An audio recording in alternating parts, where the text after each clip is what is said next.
မတည်ငြိမ်တဲ့ထိုင်းမြန်မာနယ်စပ်ကတရားမဝင်လုပ်ငန်းတွေမှာအမည်တစ်ခုလွှမ်းမိုးနေပါတယ်ဒီအမည်ကတော့စောချစ်သူပဲဖြစ်ပါတယ်စောချစ်သူဟာကရင်ပြည်ပခါမှာအဓိကကျသူဖြစ်နေတာဆယ်စုနှစ်များစွာကြာခဲ့ပြီဖြစ်ပါတယ်1994ခုနှစ်မှာကရင်မျိုးသားစီယုံ KNU ကခွဲထွက်ပြီးဒီမိုကရက်တစ်ကရင်ဗုဒ္ဓဘာသာတပ်မတော် DKBA ကိုဖွဲ့စည်းရမှာစောချစ်သူပါဝင်ပြီးမြန်မာစစ်တပ်နဲ့ပူးပေါင်းခဲ့ပါတယ် KNU မာကန်ဒေသကော့မူးယာကိုတိုက်ယူထိန်းချုပ်ခွင့်နဲ့အကျိုးမြတ်များတဲ့တောင်ရင်မြစ်တစ်လျှောက်အထူးသဖြင့်ရွှေကုတ်ကိုကြီးရွာမှာတစ်ကုံသွဲခဲ့ပါတယ်2010ပြည့်နှစ်ရောက်လာတဲ့အခါစောချစ်သူကတစ္ဆာခံမှုနောက်တစ်ဆင့်ထပ်ပြောင်းပြီး DKBA ကိုမြန်မာစစ်တပ်အောက်ကနေကြားစောက်တပ် BGF အဖြစ်ပြောင်းလဲခဲ့ပါတယ် BGF တပ်မှုအဖြစ်သူဟာမြောက်ရီကအကျိုးမြတ်များတဲ့လောင်ကစားနေဆက်ကုံသွဲရေးနဲ့မှောင်ခိုကူးတာတွေကိုထိန်းချုပ်ပါတယ်2019ခုနှစ်မှာသူ့ရဲ့အရင်းအနှီးပုံမူကြီးထွားလာခဲ့ပါတယ်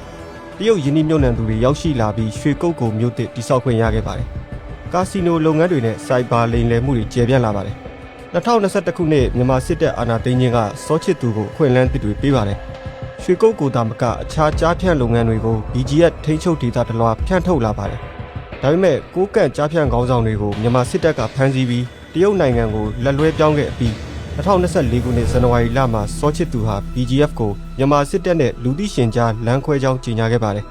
2024ခုနှစ်ဧပြီလမှာ KNU ကထိုးစစ်တစ်ခုစတင်ပြီးမြောက်ရီကိုသိမ်းပိုက်တဲ့အခါစောချစ်သူဟာနှစ်ဖက်ခွကစားပါတယ်မြန်မာစစ်တပ်ကလေကြောင်းတိုက်ခိုက်မှုစီစဉ်တာကြောင့်စောချစ်သူဟာရွှေကုတ်ကသူ့ရဲ့အကျိုးစီးပွားတွေကိုကာကွယ်ဖို့အလျင်အမြန်ညှိနှိုင်းပြီးပတ်ပြောင်းခဲ့ပါတယ်။သို့ပေမဲ့ဒေသအတွင်းနဲ့နိုင်ငံတကာဖိအားတွေကြောင့်မြန်မာစစ်ကောင်းဆောင်မင်းဟောင်းလှိုင်အနေနဲ့ရွှေကုတ်ကိုကီပတ်တို့ထဲစစ်တပ်ကိုဆေးလွတ်ခါအ ਨੇ ဆုံးအယောင်ပြနှိမ်နင်းရေးလုပ်ပြပြီး BGF ကောင်းဆောင်တွေကိုဖိအားပေးနေပါတယ်။အကယ်၍အမေရိကန်ဖြစ်စေတရုတ်ဖြစ်စေ